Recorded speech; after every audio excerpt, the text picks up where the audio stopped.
Hello friends, welcome to my YouTube channel Atharva Complete Education. प्रति class रे आमे कोन करिवा किछि किछि नुवा नुवा टॉपिक ऊपर डिस्कशन करिवा आउ एनालिसिस करिवा। एई वीडियो गुडा माध्यम रे मु चेष्टा करिवि तो मानकर प्रत्येकटी डाउट जेमति भलो भाबरे क्लियर होबो। तथापि तो मानक मन रे जदी किछि भी डाउट रहि जाउची ताले तळे कमेंट सेक्शन ने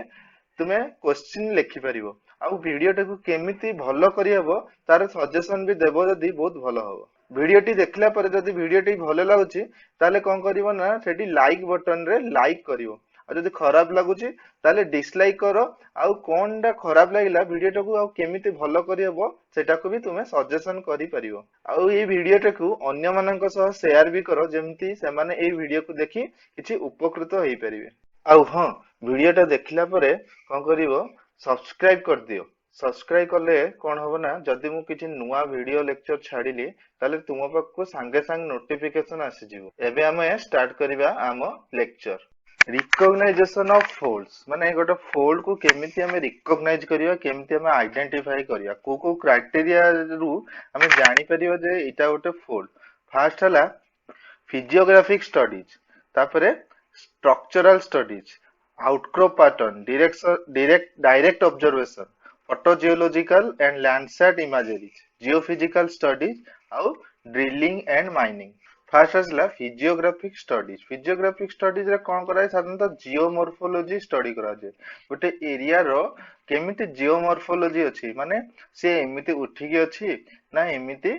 तार किछि डिप्रेस्ड पर्सन अछि। जदि एमिति उठिकी रहिला ताले हम गोटे अनुमान करि परिबा जे एटा गोटे हला एंटीफॉर्म और एंटीक्लाइन। जदि एज रिलेशन जानिबा ताल ताको कहि परिबा एंटीक्लाइन। आ जदि किछि डिप्रेस्ड पर्सन हेकि रहिला ताल ताको आमे कहि परिबा गोटे सिनफॉर्म और सिनक्लाइन। एई जो सिनफॉर्म और सिनक्लाइन टा वैली शेप रहिकी रहितबो आउ एंटीफॉर्म रे कोन हेतु गोटे माउंटेन हेकि रहितबो। तो फास्ट हमें जानिया केमते फिजियोग्राफिक स्टडी गोटे एरिया को तले हमें देखिबा हमें खाली आखि रे ही हमें जानि परिबा जे एटा गोटे एंटीक्लाइन ना सिनक्लाइन और एंटीफॉर्म कि सिनफॉर्म माने एटा गोटे हिल भलिया देखा जाउची कि गोटे वैली भलिया देखा जाउची। सेकंड आसला स्ट्रक्चरल स्टडीज। ए स्ट्रक्चरल स्टडीज टा होची बहुत इंपोर्टेंट आ एटा होची मोर रिलायबल फॉर रिकॉग्नाइजेशन। जो जियोमॉर्फोलॉजिकल स्टडीज टारू स्ट्रक्चरल स्टडीज होची मोर रिलायबल। हम बेसी भरोसा करि परिबा ए स्टडी ऊपर। एटी कोन करा जाय measurement of deep and strike माने जो एल्टीट्यूड स्टडी करा जाय। एल्टीट्यूड स्टडी करा जाय। Rock should well exposed and extend in a large area. एमति नै जे गोटे छोटो एरिया रे देखाउथुबो आमे ताकू नै कि कहबा जे एटा गोटे डीप की कोन गोटे लार्ज एरिया ऊपर तारो इम्पैक्ट पड़ुथो माने गोटे लार्ज एरिया को यदि हमें कंसीडर करिया ताले ही ताले हमें जाको जानि परिबा जे एटा गोटे कोन को प्रकार रो गोटे फोल्ड। एई फिगर रो देखो ए फिगर रे कोन हमें जानि परछंती। फास्ट एटी कोन हिची गोटे यार एल्टीट्यूड देखो डीप उडा सब कोड भीतर आड़ को हिची। तो एटा गोटे कोन हिचो सिनक्लाइन। से बेला एई जो एटी कोन हिची डीप उडा आउटसाइड देखिछि एटी डीप उडा आउटसाइड। तो एटी कोन हिची एटा हला गोटे एंटीक्लाइन। पुणी आउथरे जितले हमें एई दीटा भितर देखिबा एटी देखो पुणी आउथरे डीप उडा इनसाइड को पॉइंट करछंती इनर साइड को पॉइंट। पुणी आउथरे एटी गोटे सिनक्लाइन। एटी लिखा हिची structural map of folded rocks. The altitude indicates presence of a syncline, anticline and again a syncline on proceeding from left to right। जेतले हम left to right कहउछनी first सिनक्लाइन आसला तापर anticline तापर पुनी सिनक्लाइन। Next figure कोन हिची देखो deep direction उडा सब inwardly Poynting हिची। तो एइथरे सब कोन होबो जेहेतु एडा सब भितर को अछि तो एटा को हम कोन गोटे देखौची गोटे सिनक्लाइनल स्ट्रक्चर देखौची। सब सिनक्लाइन नो वैल्यू उडा जेहेतु अलग अलग अछि एट तक 50 डिग्री 40 डिग्री 45 डिग्री डीप रो अमाउंट उडा रहिछि सेइतमे एटा होछि सब एसिमेट्रिकल सिनक्लाइन। एना में ए फिगर टाको देखिया ए फिगर रे कोन हिची डीप रो अमाउंट उडा सब भितर आड़ को अछि सेइतमे डीप डायरेक्शन उडा भितर आड़ को अछि और डीप रो अमाउंट उडा सब अनइक्वल अछि। At 50 degree 40 degree 45 degree 42 degree at 25 degree 20 degree एम सब हेकी रहिछि। सेइतमे जेहेतु डीप डायरेक्शन उडा भितर आड़ को अछि सेइतमे एटा हला गोटे सिनक्लाइन। आउ अमाउंट उडा डीप रो सब अनइक्वल अछि सेइतमे एटा सब एटा को हमें कहउचंती एसिमेट्रिकल सिनक्लाइन। एई फिगर रे देखो सबुठी डीप रो डायरेक्शन उडा सब आउटवर्ड अछि। जदि एइठी गोटे ऑब्जर्वर टे छिया हेथि देखिबो से एई स्ट्रक्चर एई फोल्ड आड़ को देखिबो ताले एई डीप रो डायरेक्शन उडा सब कोन हिची सब आउटवर्ड हेकी रहिची हैला सेतो लिखा हिची structural map of folded rock the altitude indicates presence of plunging anticline हैला एडी सब कोन हिची जेहेतु एठी भी कोन हिची डीप रो अमाउंट सब सेपटे रहिची माने आउटवर्ड रहिची ऑब्जर्वर थारु आउटवर्ड हेकी रहला ताले एठी कोन हिची plunge being away from the observer एठी हमें जानी परिबा जे प्लंजिंग टा कोन हेची ऑब्जर्वर थारु अवे हेकी रहिची आ एटा हला गोटे एंटीक्लिनल स्ट्रक्चर टे एई फिगर देखो डीप रो डायरेक्शन उडा सब भितर आड़ को रहिची आ एठी जदी ऑब्जर्वर टा ठिया हिथिबो डीप रो डायरेक्शन उडा सब अवे हेकी रहउची ऑब्जर्वर थारु एठी जदी ऑब्जर्वर रहिला डीप रो डायरेक्शन ता थारु अवे हेकी रहउची आ सब भितर आड़ को रहउची सेतमा एटा हला गोटे सिनक्लिनल स्ट्रक्चर लेखा हिची the altitude indicates presence of plunging syncline the plunge being away from the observer plunging syncline हिची आ प्लंज टा कोआडे हिची डायरेक्शन टा अवे फ्रॉम द ऑब्जर्वर ए फिगर उडा देखिबा ए फिगर उडा देखि कि बुझिया पे हेले हमको फास्ट जानिया को पड़िबो ड्रैग फोल्ड ठीक अछि ड्रैग फोल्ड कोन जतरो गोटे बेड टे मोडी हे जाय सेतोल तांको भितरे किछि एम्ति क्लीवेज भलिया देखा जाय हला आउ सेई गुडा को कहा जाय ड्रैग फोल्ड ए छोट छोट माइनर फोल्ड उडा देखा जाय ताको कहा जाय ड्रैग फोल्ड ए ड्रैग फोल्ड रो गोटे जिंस सबले मन रखथाओ जदी এই जो एंगल उडा आउटर साइड रे जदी एई एंगल उडा को कहा जाउची एक्यूट एंगल जदी एक्यूट एंगल टा ऊपर आड़ को जाउची एक्यूट एंगल जदी पॉइंटिंग अपवर्ड होची हला ताले एईटा होची बेड रो टॉप साइड सेंते एईटी देखो एक्यूट एंगल टा एटा हला एक्यूट एंगल माने ए जो आउटर सरफेस आउ ड्रैग फोल्ड भितर जो एंगल टा होची पॉइंटिंग अपवर्ड होची ताले एटा को हम कहउछु जो एंगल टा मूविंग अपवर्ड ताले एटा भी हला हमर कोन टॉप साइड जदी एटा हला टॉप साइड जोडा को मु तुमरा एई जो पेटा को मु तुमरा एठी देखै देली ठीक अछि एटा दे हला टॉप साइड एटा भी हला टॉप साइड ताको आकु जदी हमें रीजॉइन करिवा एम्ति किना करी कि ठीक अछि फर्स्ट टा मु लिभे दिए रीजॉइन जदी करिवा हमें ठीक अछि एटा को रीजॉइन कले ठीक अछि ताले एटा केमति हला एम्ति देखाबो ए जो फोल्डा ताले एटा हला टॉप साइड एटा हला बॉटम साइड एटा हला गोटे कोन एंटीक्लाइन रो स्ट्रक्चर दोउची आउ जेहेतु दीटांको बेड कोन हेची मोडी हेची दीटांको एठी बेड कोन दीटांको लीम हला ए बेड रो दीटांको लीम हला ओवरटर्न हेई सेमती एई फिगर टर देखिया एटा गोटे आग्रो गोटे एमते फोल्ड थला जोथरे कि ऊपर पार्टा कोन हेची इरोड हेची किंतु आमो पाखरे वर्तमान एईटा अछि एईटा को हमें देखि कि हमें जानिबा जे एक्चुअली सेटा गोटे एंटीफॉर्म थिला ना सिनफॉर्म थिला ना कोन जतले एठी भी सेमती किछि ड्रैग फोल्ड तयारी हबो एउडा एटा ए दिटारो लीम गुडा को एठी आउथरे देखै दोछि एठी भी ड्रैग फोल्ड रहिछि आ एठी देखिया एक्यूट एंगल क्वाड रहिछि एक्यूट एंगल एठी भी पॉइंटिंग अपवर्ड रहिछि आउटर सरफेस रे ताले एटा हला टॉप साइड एटा हला बॉटम साइड एठी कोन हिछि एक्यूट एंगल पॉइंटिंग अपवर्ड हिछि ताले एटा हला टॉप साइड एटा हला बॉटम साइड एटा को जदी हमें रीजॉइन करिवा ठीक अछि ताले एटा भी गोटे कोन हबो एंटीक्लिनल स्ट्रक्चर टे देबो आउ एठी कोन हिचे गोटे एटा देखो एई जो बेडटा कोन हिचे टर्न हिचे ताले एई जो बेडटा हला ओवर टर्न हिचे आ एटा हला नॉर्मल लीम एटा गोटे प्रकार फोल्ड एठी भी सेमती ऊपर पोर्शन टा एई पोर्शन टा कोन हिचे उडी हिचे खाली हम पाखरे एई लीम रो छोटो छोटो दीटा पोर्शन रहिचे एठी सेमती मझरे किछ ड्रैग फोल्ड रहिचे एठी कोन हिचे आउटर सरफेस रे एक्यूट एंगल कोन करचे पॉइंटिंग डाउनवर्ड हिची ताइले एई पटो पोर्शन टा कोन होबो बॉटम साइड ठीक अछि एठी भी सेमती एक्यूट एंगल कोन हिची पॉइंटिंग डाउनवर्ड अछि एटा हला बॉटम साइड एटा हला टॉप साइड ताले आकु यदि हमें रीजॉइन करिवा ये केमति देखाबो एई उडा हे कि रहइला ताले एटा गोटे को प्रकार स्ट्रक्चर हमको देला सिनक्लाइनल स्ट्रक्चर गोटे देला एठी कोन हिची बेड रो दीटांक लीम ओवरटर्न हिची सेतय जोडा को हमें आरो मार्क रे डेजिग्नेट करछन एठी देखिबा एठी आउटर सरफेस रे एक्यूट एंगल कोन करछि पॉइंटिंग डाउनवर्ड एठी भी पॉइंटिंग डाउनवर्ड अछि ताले एटा हला बॉटम साइड एटा हला टॉप साइड एटा को यदि हमें रीजॉइन करिवा ताले एठी कोन हबो एटा भी गोटे सिनक्लाइनल स्ट्रक्चर को शो करछ रे 3 नंबर रे आसला कोन आउटक्रॉप पैटर्न कोन देखा जाय एटीट्यूड को में देखा जाए डीप आउ स्ट्राइक आउ slope of the ground surface को देखा जाए आउटक्रॉप पैटर्न केमती हे पारे गोटे हॉरिजॉन्टल हे पारे डिपिंग बेड हे पारे किंबा गोटे फोल्डेड बेड हे पारे कोन हुए रिपीटेशन ऑफ आउटक्रॉप को देखि कि हमें जानि परिबा केमती this may be due to the faulting जदि फॉल्टिंग हला तो देखो फास्ट कोन हेतिला ना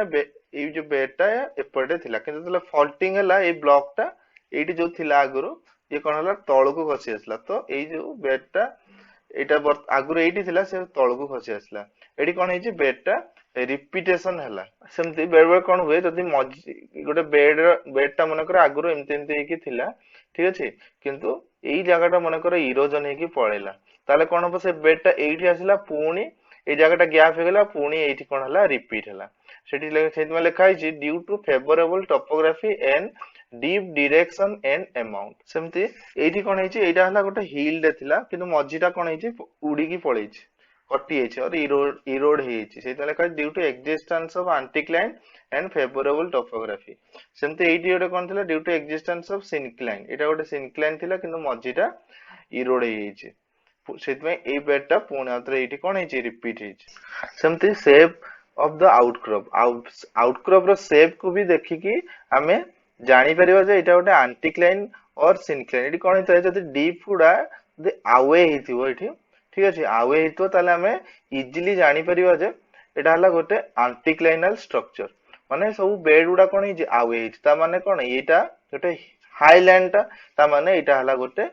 एंटीक्लाइन सपोज एठी कोन हेछि डीप गुडा सब इनवर्ड हेकि अछि ठीक अछि एटा भी गोटे क्लोजर किंतु डीप रो डायरेक्शन गुडा सब भितर आडू को अछि ता माने एटा गोटे कोन हेतु गोटे सिनक्लाइनल स्ट्रक्चर एटा को हमें कोन कहउछन्ते गोटे हला आवर ग्लास भलिया देखाबो आ एटा हला गोटे डायमंड और ओवल शेप भलिया आवर ग्लास माने गोटे एंती कि गोटे ग्लास शेप रो देखाबो ठीक अछि आ एटा हला गोटे ओवल शेप रो देखाबो ए फोटोटा गोटे ओवल शेप रो देखाबो ये गोटे आवर ग्लास भलिया देखाबो if the ground surface be flat and outcrops are bound to close at the one end or both the end then singularly plunging or doubly plunging respectively are to be expected it देखो जदी surface टा हमर गोटे flat अछि किंतु एठी आरो माटा एपट अछि ता माने ये गोटे प्लंजिंग फोल्ड हेतिबो आ जार प्लंज डायरेक्शन टा कोन हेतिबो लेफ्ट आडू को माने तार ए जो मैप रो फोल्ड टा हला ए बिला गोटे प्लंजिंग फोल्ड सेमती जदी हमरो मैप पैटर्न टा गोटे एमिति हेकी अछि ताहले एपटे गोटे प्लंजिंग फोल्ड अछि एपटे गोटे प्लंजिंग फोल्ड अछि जहार एटा हला या पे एपटे डायरेक्शन हला या पे एटा हला गोटे doubly plunging anticline note that the nose माने एटा हला नोज डायरेक्शन टा of the fold is situated in the direction of plunge जो आडे प्लंज हेतिबो सेही पटे नोज रहितो एपटे प्लंज हेछि एई पटे नोज रहिछि सेमति एटा हला नोज डायरेक्शन टा को पटे रहिछि प्लंज एई पटे हेछि एटा हला नोज डायरेक्शन एटा हला प्लंज हेछि एटा हला nose direction outcrop pattern fold shown note that the outcrop close on both sides but it is the direction of plunge arrow indicate direction of plunge eighty जो arrow direction टा देखैछि plunge रो direction को show करछि सेमति एपटे भी कोन हेछि ये कोन हेछि गोटे एटा हला गोडीटा anticline थिला किंतु एटा दीटा सिनक्लाइन माने भितर आडू को माने कोन करछन्ती प्लंजिंग हेकी रहिछन्ती एटा गोटे फोल्ड ये कोन करछि प्लंज टा भितर आडू को हेछि एटी भी भितर आडू को हेछि सेमति एटा को डबली प्लंजिंग फोल्ड जारो प्लंज डायरेक्शन भितर आडे रहिछि नोज रहिला लेफ्ट हैंड साइड रे किंतु प्लंजिंग डायरेक्शन हला राइट हैंड साइड जोटा कि हमरो सिनक्लाइन केस रे देखौ छै एटी देखो नोज टा एई पटे रहला किंतु प्लंजिंग डायरेक्शन हला एपटे एटी सेमति नोज टा एई डायरेक्शन रे रहला किंतु प्लंजिंग डायरेक्शन टा रहला इनवर्डली तापर आसिला डायरेक्ट ऑब्जर्वेशन केतले बे जेतला किछि कोनसी जगह रे रेलवे कटिंग हुए किबा रोड कटिंग हुए रास्ता काम होता है सेतले हमें क्लियरली साइड रे हमें देखि परिया हमर जो केउंझर रे अछि जुडिया घाटी जदी के घागरा सानघागरा बड़घागरा जाइतो एबे रास्ता तैयारी करा होछि से रास्ता जेतले करा होछि साइड रे ठियाई की देखिबो सेठी केमती सब एठी फोल्ड उडा सब छोट छोट सब देखा हुए आउ एठी एमती बहुत उडा जगह अछि जोटी कि प्रोमिनेंटली फोल्ड उडा जणा पड़ता है रोड कटिंग उडा रे बेले कोन हुए जो क्वेरिंग ड्रिलिंग और माइनिंग जेतले किछि जगह रे ड्रिलिंग करा हुए किबा माटी खोला हुए किबा माइनिंग करा हुए सेते बेले कोन हुए एठी सब ड्रिल कोर उडा सब बाहर करा जाय ए ड्रिल कोर उडा कोन जेतले तुमे ट्यूबवेल खोला हुए सेते देखिथिबो ओडे मशीन रे कोन करे ना माटी को खोलुता है से माटी को खोलिला परे सेते ड्रिलिंग जो करा हुए कोनसी जगह रे सेठी कोन हुए एडा सब कोन कहै छै कोर सैंपल बोली कहै छै हला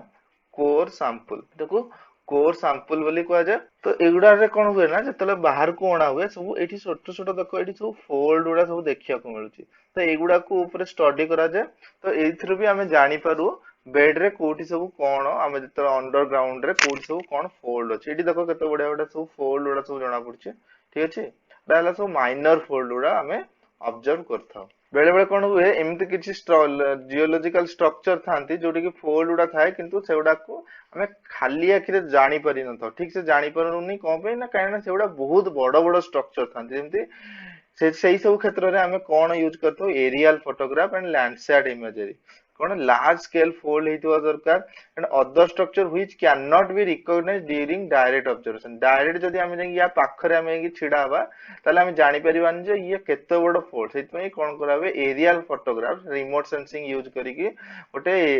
एरिया रो फोटोग्राफ निया हुए तापर ताको हमें ठीक से जानि परथाउ एक्चुअली से फोल्ड रो केते दूर पर्यंत से एक्सटेंड हेछि। जियोफिजिकल मेथड को यूज करिकि भी हमें जानि परिबा फोल्ड जेमति कि सेस्मिक स्टडी करावे। सेस्मिक स्टडी रे कोन करा हुए गोटे एमती गोटे किछि वाइब्रेशन क्रिएट करा हुए सेठी सब वेव गुडा सब जानती पी वेव एस वेव सब जानती अर्थ रो विभिन्न सब लेयर रे से माने रिफ्लेक्ट करिकि पुणी एथरे पछकु फेरिके जानती। बेले बेले रिफ्रैक्शन भी हुए तांको भितरे। ठीक अछि ए सब रिफ्लेक्शन रिफ्रैक्शन कम होय जेहेतु अर्थ रो विभिन्न लेयर भितरे सब डेंसिटी डिफरेंस आसे। ठीक अछि डेंसिटी डिफरेंस आसे सेति में समान कोन करंती एमिति सब विभिन्न प्रकार लेयर गुडा सब हमरो एठी सब रहिछि। देखो एठी केम सब लेयर गुडा रहिछि एगुडा को भी हमें ऑब्जर्व करी जानि परतो जे अर्थ रो तळे कोन कोन सब को जगह रे फॉल्टिंग हेछि कोठी फोल्डिंग हेछि कोठी अनकन्फर्मिटी हेछि एडा सब हमें भलो भाबरे जानि परि थाउ। ताले एठी हमर सरिला रिकॉग्नाइजेशन ऑफ फोल्ड्स। हमें नेक्स्ट क्लास रे पुणी स्ट्रक्चरल जियोलॉजी रो पुणी किछि नुआ भलो चैप्टर धरिकी आसीबा डिस्कशन करिवा एनालिसिस करिवा। वीडियो टी केमती लागला लाइक करो सब्सक्राइब करो आउ केमिति वीडियो टी को इंप्रूव करियबो जदि तळे कमेंट सेक्शन रे लेखिबो आउरी भलो हबो आउ सांग माननकु एटा शेयर भी कर दियो।